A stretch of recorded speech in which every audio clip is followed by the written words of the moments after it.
Welcome to Alteryx Gen AI Tools.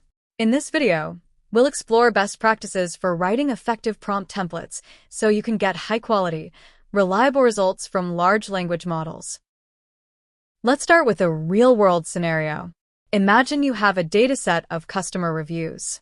Your goal is to generate a short, one-sentence summary for each row, perfect for dashboards, reporting, or downstream classification. We'll build that prompt together and refine it using Prompt Builder.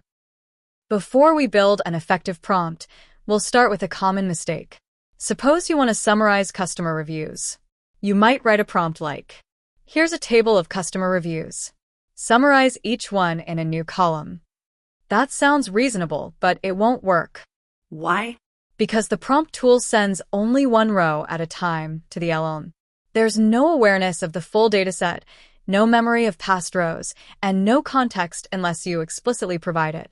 So none of your data ends up reaching the LLM with this prompt. So you try a revision. Here's a table of customer reviews. Summarize the review text in a new column. Again, this won't yield good results. While this time you're actually referencing your data, the phrasing is confusing. The prompt tool will substitute the review text placeholder with the actual content of that field, and the resulting sentence will often be awkward or unclear to the LLM. A better prompt would be, summarize this customer review in one sentence. Review text. Now the model receives clear instructions and only the information it needs for that row. This is a key concept. Each row is treated as its own conversation. The prompt tool compiles your prompt template for each row and sends the message to the LLM independently. Let's break down the essentials for good prompting. Number 1, be specific. Say exactly what you want. Don't assume the model will guess. Number 2, use consistent formatting.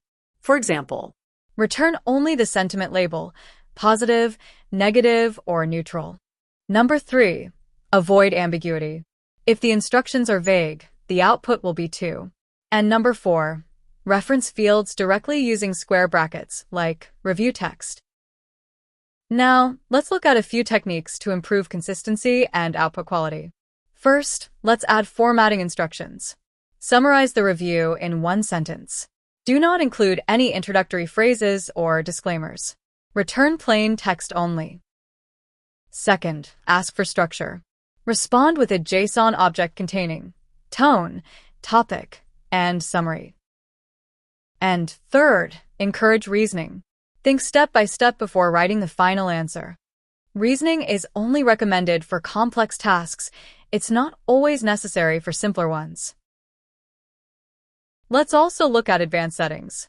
The first is temperature, which controls randomness.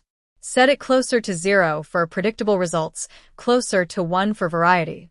Lower values are ideal when you need consistent formatting. The second is top P, which controls how much of the model's probability space is considered. This is a more advanced setting, so leave this at the default unless you have a specific reason to adjust it. And the third is max output tokens, which limits the length of the model's response. This is useful for constraining output size or avoiding long, rambling answers, which are also more expensive. Change these settings one at a time, and use Prompt Builder to test your prompt on real rows before scaling up. Prompt Builder is your best friend when experimenting. It lets you preview results from multiple rows, compare prompt versions side by side, adjust model settings, and immediately see the difference without having to rerun your entire workflow repeatedly. Let's recap a few key reminders. The prompt tool works row by row. The LLM only sees what's in the current prompt. Write clear, specific, and scoped prompt templates. Use Prompt Builder to test, refine, and iterate quickly.